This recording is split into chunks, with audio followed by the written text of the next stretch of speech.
This poor high schooler is Truck Kun's latest victim, and when he wakes up, he finds himself in an isekai world. But what he doesn't know is that he has a hidden trait that makes him immortal. The story begins in a medieval isekai world, where a high schooler named Ryo can be seen lying down inside an empty cottage. The cottage has no furniture inside, except for only 2 books and a knife left on the table. Ryo gets up, ignores these 3 items, and goes outside to get some fresh air. He looks around and sees nothing but tall mountains everywhere. He then looks at his hands and chants the spell, "Water, come forth," prompting a small body of water to appear magically and splash in his hand. It all begins a few days ago, when Ryo suddenly finds himself in a white, empty void. As he starts to wonder where he is, the angel hosting this realm appears and, reading his thoughts, assures him that this realm is not the afterlife. The angel expresses how glad he is to finally have a visitor after years, but at the same time shows grievance because Ryo has just passed away in his home world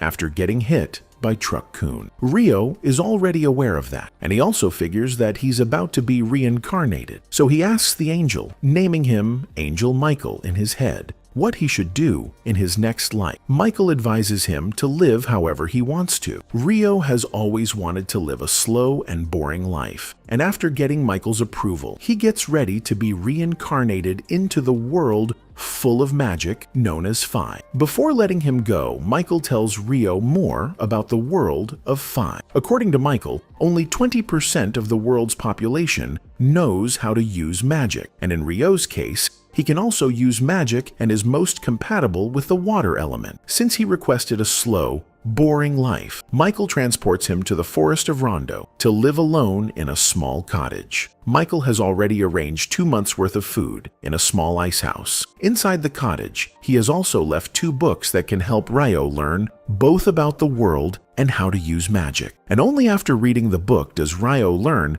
how to summon a small body of water out of nowhere. For now, he doesn't need to worry about being harmed by the forest's monsters, because Michael has created a barrier around the house. Ryo once again practices using water magic and is able to create a water ball just by imagining it, discovering that he no longer needs to chant the spell out loud. Pretty convenient for the main character. Using his magic, Ryo then fills the bathtub with fresh water, which I think is gross because the water is technically coming from his insides. The water in the bathtub is super cold, so he must now find a way to heat it up. He gets ready to light a fire using, of course, the most ancient, inefficient technique known to mankind. After failing to light a spark after several attempts, he gives up and wonders if there's a way to work around this with magic. Putting his previous life's chemistry lessons to good use, Ryo separates hydrogen from oxygen, which causes the water to crystallize and turn into ice. Now that he has ice, he uses it as a medium to condense the sun's rays, using it like a magnifying glass, and manages to unlock fire. With that fire, Ryo finally unlocks hot water and takes a slow, long bath. His thoughts clear up, and with his mind refreshed, he realizes that he can just make hot water using magic by applying the same technique in reverse that he used to make ice. But that's for later. For now, he goes to eat dinner. While eating, he realizes he must start hunting soon as his food supply will run out. But he hesitates because if he goes out into the forest, he's surely going to encounter monsters, which he believes he cannot defeat with that small knife Michael left him. This means he will now have to unlock offensive magic as well. The next day, Ryo works on his first attack spell, Water Ball, but it doesn't deal any damage to the target tree, so he modifies the spell, narrowing the ball into the size of an arrow. Only after hours of practice does he manage to unlock the most basic form of the Water Jet spell, which, to be fair, still doesn't deal any damage to the target tree. The following day, he works on improving his ice magic since his water magic hasn't shown any signs of effectiveness in battle. He carefully creates an ice crystal but fails to levitate it because projecting ice is not as easy as water. Still, after several hours of practice, Ryo manages to summon several ice crystals at once but still fails to launch them at the tree. After several days of trial and error, he becomes skilled enough to at least form ice crystals in an instant, but he still doesn't possess enough power to use them as projectiles. Regardless, because time is running out, Rio works around it, using the ice crystal as a spearhead and venturing into the forest. Near a riverbank, he finds some quartz and is glad because he can now use it to light a fire in case he depletes all his mana. He then goes to collect some medicinal herbs when a monster named Lesser Boar targets him as an easy kill. The boar charges straight at him, but out of fear, Rio fails to move his feet, which almost ends his isekai journey right then and there. But at the very last second, the thought of dying again helps him jump away. This time, he uses magic to his advantage, making the ground slippery by turning it into ice, causing the boar to slip. He then quickly makes several icicles appear before the boar, and the boar ends up getting pierced to its demise. The adage, "desperate times call for desperate measures," suits him so well, because see him pull off water magic in the heat of the moment. Well, it was a great attempt, but he's still nowhere close to being good. He goes home and immediately learns about monsters in the Monster Compendium, and it doesn't take him long to realize that lesser boars are the weakest of all monsters. He takes his time to read through the book to learn about other creatures he might encounter, because maybe his slow life isn't actually slow. He reads the page that talks about dragons, and all the book can tell him is that when he sees a dragon, he should run. It's not like he can outrun it. He'll still die, but he should still make an attempt to run. He flips to the next page that talks about an Akuna. For this monster, he doesn't even have to run. He just has to pray he doesn't encounter it. The book doesn't seem to help him much, but he keeps reading. You'd assume he'd be discouraged by his last hunting encounter, but a boy can't stay indoors forever. Hence, the following day, he prepares himself and goes outside again. The day starts on a good note as he finds a tree with fruits. When he takes the first bite, it truly makes up for all the stress he went through the previous day. It tastes so good. Well, it brings him another stage of stress as an assassin hawk flies toward him and knocks him down. He sees that the hawk is stronger than he is, and there's no way he can conquer it. The hawk uses air magic that is invisible, so there's no way he can fight back. He remembers the idea from the book and runs, but how will he outrun a bird? Seeing he's trapped, he stops to fight. He uses his ice magic to trap the hawk. When he assumes the hawk is dead, he goes closer to it, but the hawk breaks through the ice, though one of its eyes is injured. When the hawk realizes he's stronger than before, it runs off. He sighs in relief and collapses to the ground, complaining that the slow life he asked for isn't actually slow. He tries to find his way back home but realizes he's lost after running from the hawk. As he navigates the forest, he sees something that scares him, a Dullahan. It has no head, and smoke pours from its neck. The Dullahan is tending to its horse. One way or another, he finds his way back home. As time goes on, he trains to get better. From fighting several monsters to fishing, he upgrades his ice magic so much that his ice can now cut through a mountain. He keeps trying to get stronger, and at this point, he's getting a hang of his new life.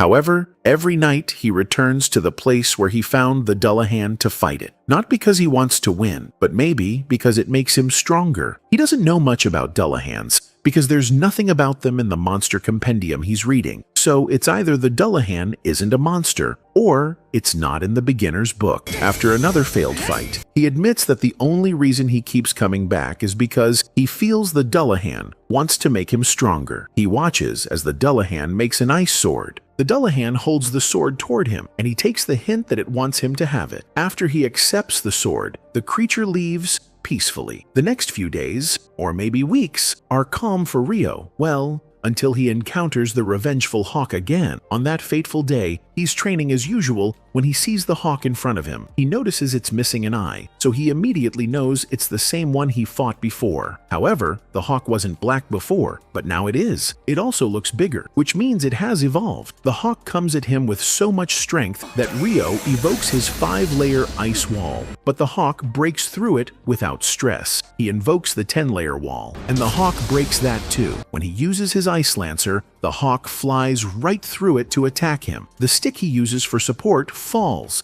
and in the heat of the moment, he picks up the sword he got from the Dullahan and attacks the hawk. The sword works. The hawk falls back, then comes at him again with full force, but he uses the sword to pierce it, and it falls. He walks up to the hawk, admitting that the creature is quite determined. Well, he had taken its eye again, and he knows the hawk wanted to fight back. However, for him, fighting the hawk has made him stronger, so he has the hawk to thank for that. He also admits that the hawk evolved just to fight him, so he gives it a moment of honor by letting it die by his hand. He removes his sword, and the hawk dies. He continues his journey, unaware that a dragon is nearby. The dragon comes up to him and speaks. He's shocked that he can hear a dragon's voice. The dragon is also glad that he can use his telepathy again. He asks Rio if he's seen an evolved hawk, and Rio says he killed it. The dragon wonders how Rio could have the power to do that, so Rio shows him the sword. The dragon recognizes it as the sword of the Fairy King and asks what Rio did to the Fairy King to receive such a gift. But Rio doesn't know either. Since he's done with his questions for Rio, Rio also asks him a few questions. They talk until it's late, before the dragon says he has to leave. Before leaving, Rio introduces himself, and the dragon says his name is Lewin. Rio is literally having a swell time in his new life. So much so that the angel who reincarnated him checks his slab again and realizes he missed something important. Rio has a hidden feature in this new world that the angel didn't notice because the last person he sent there didn't have the same power. It's the power of eternal youth. How will Rio use this power? What does this mean for him? By the riverbank, a strange boy with a red hair lays on the sand. Who is he? The story begins as the Demon King launches an all-out invasion on the entire world. This invasion leads to the downfall of many nations, including the Gargan Empire, which has the largest population of humanoid warriors. As humans, elves, and dwarves slowly become cornered and face extinction, they are forced to take desperate measures. They combine all their forces and fight the demons like there's no turning back. Among them comes a suicide squad that manages to infiltrate the Demon King's castle in a final attempt to slay him. After a long and grueling battle that decides the fate of mankind, the Demon King is finally defeated, and the heroes of the Suicide Squad are about to escape. That is, until they stumble upon something even more ominous. They discover a woman shackled in chains, guarded by two monstrously powerful demons. One of the heroes, Theron, seems to recognize the imprisoned girl and decides to stay behind, instructing his two teammates, Kyle and Ursa, to leave without him, and they do accordingly. But on their way out of the castle, they enter a room where a mysterious crimson crystal is being stored. The male hero, Kyle, begins to approach it when several magic orbs strike from above. While he manages to block most of the attacks with his sword, one of the orbs hits him directly, leaving him completely defenseless. That's when Ursa, his mage comrade, steps in front of him and uses the last bit of her power to shield him, sacrificing herself to save his life. As Ursa disappears into nothingness, the mysterious winged attacker finally reveals himself before Kyle. Overflowing with rage and grief, Kyle charges forward in a reckless attempt at revenge. But even after landing a blow, his attack does nothing. The winged demon relentlessly launches enhanced deadly feathers at Kyle, giving him no chance to counter. Kyle's sword spirit informs him that the technique the demon is using is called Elimination, an unblockable high-level spell that destroys everything in its path. Knowing he won't survive the next strike, Kyle makes a desperate choice. He decides to release the full power of his sword's gemstone. The sword spirit doesn't object, willing to do anything to protect its worthy wielder. Kyle activates his ultimate attack, unleashing all of the gemstone's power, and strikes the demon with everything he has. His blade pierces through the enemy, ending the demon's life, along with the swords as well. Silence follows, and Kyle realizes he's the only survivor of the battle. Even though peace is finally restored, he has nothing left. His home, his friends, his loved ones, none of them survived. With nothing to live for, he collapses to the ground, ready to give up. But out of nowhere, the crimson crystal starts glowing uncontrollably. Sensing danger, Kyle pushes himself up with the last of his strength and walks toward the crystal to stop it from doing anything that could harm mankind. But the moment he touches it, everything fades to black. When Kyle regains consciousness, he finds himself lying in his bed in his own room. But how is that even possible? Seeking answers, he rushes to the window and sees his city in the distance, the one that should have been in flames and reduced to rubble, completely intact. As tears roll down his cheeks, he becomes convinced that this must be a cruel dream created by his mind. Then the door opens. His childhood friend, Lisa, enters casually, telling him to come downstairs already because he's been sleeping for too long. Kyle stares at her in disbelief. Lisa, of course, doesn't understand what's going on. She assumes he's acting strange because he has an upset stomach and comes closer to check on him, only for Kyle to pull her in for a tight hug, overwhelmed with joy just to see her alive again. She blushes and asks him if he's drunk or something. She tries to get away, only for Kyle to hug her more tightly. This ends up with both of them conveniently falling onto the bed, leaving Kyle completely flustered. Lisa, finally gaining some control, shoves Kyle away from her and strikes him with a punch to the gut. She screams at Kyle, saying that whatever he just did to her, she needs some time to process it and must prepare herself mentally before giving him a reply. After saying so, she calls him a buka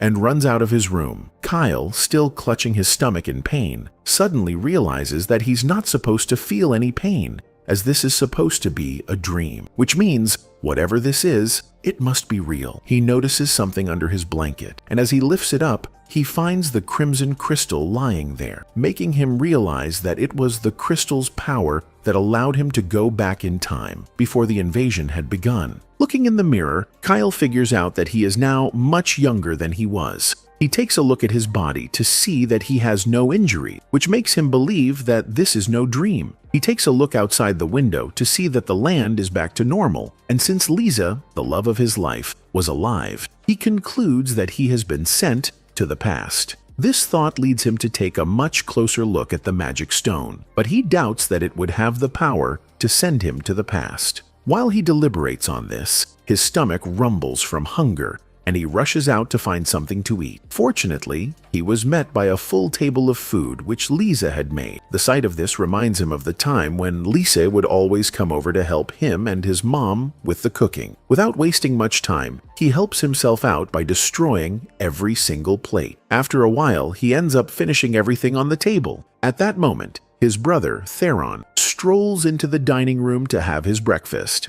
However, he is met by a table as empty as his brother's head. The thought of Kyle finishing everything by himself shocks Theron, but he chooses to let it go since that day was Kyle's birthday, even though Kyle doesn't see this as a worthy enough birthday gift. Meanwhile, seeing Theron, he is reminded that they were just in a fight together before his death. However, the hungry brother leaves to find a solution to his hunger. On the other hand, Kyle finally realizes that he has indeed returned to the past, but in order to get answers, he goes to ask his mother some questions. As she always did in his previous life, Kyle's mother spends her time at their underground library. She had been reading all night and had lost track of time. Ignoring that fact, he proceeds to ask her the question. Since she was an archmage, he believed she would be able to provide an answer to it. Just then, he seeks to know if a time-traveling spell exists, and she reveals that it does exist.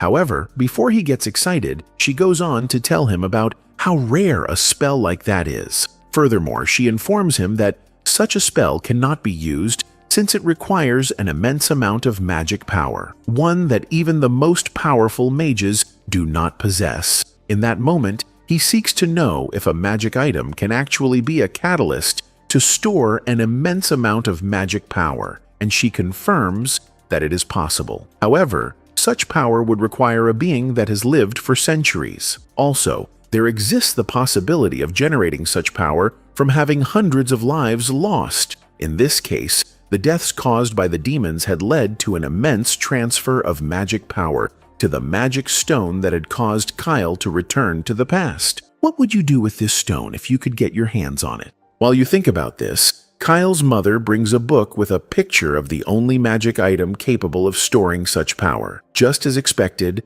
the magic stone in his hands was just the right item. It happened to be the legendary divine dragon's heart, which had been missing for over 1,000 years. This completely answers Kyle's questions, and he is pleased that he got to have this conversation with his mom after a long time since her death in his past life. although she is thrilled with how matured he has become, not knowing that she is speaking to a son who is about a decade older. When the two are done with their questions and answer session, she stands up to go and eat. But when he informs her about the absence of any meal, she is left with no choice but to offer it to him as a birthday gift, just as Theron had done earlier. Now, I'm left to believe they are just broke. Later on, Kyle goes to a quiet place where he looks at the stone one more time. He imagines what his old self would have wanted him to correct. Just then, Diesel arrives, and he immediately apologizes to her about the morning incident. He claims that he had a weird dream that led him to hold on to her behind, stating that she was isekai'd in his dream. Hearing this makes her believe that he truly cares about her, and she forgives him. After that, he wishes him a happy birthday. Looking into her beautiful eyes, he is reminded of the incident that led to her death. Apparently, their town was the closest town to the demon territory, and when the demons proceeded to attack humans, they were the first to be taken down. The touching moment she took her last breath shows itself, and he had vowed to avenge her death. While thinking about this, he gets lost in his thoughts, and she calls him back to reality. The two sit together, facing the sun, but Kyle remembers that they would experience the havoc of the demon attack in 3 years. He takes it upon himself to find a way to stop this from happening, or risk losing everyone he loves, like he did before. He is determined to change his fate and the fate of the humans. But wait, did he really have to stand up and say it like a wannabe top G? Later that night, Kyle spends his time documenting all the future events he can remember. He considers telling people about the pending demon attack, but is convinced that nobody would believe him. Since that's not an option, he is hell-bent on killing the Demon King himself, even though he is nothing but a pathetic weakling now compared to his old self. Regardless, he picks up his sword to test himself and see if he stands a chance.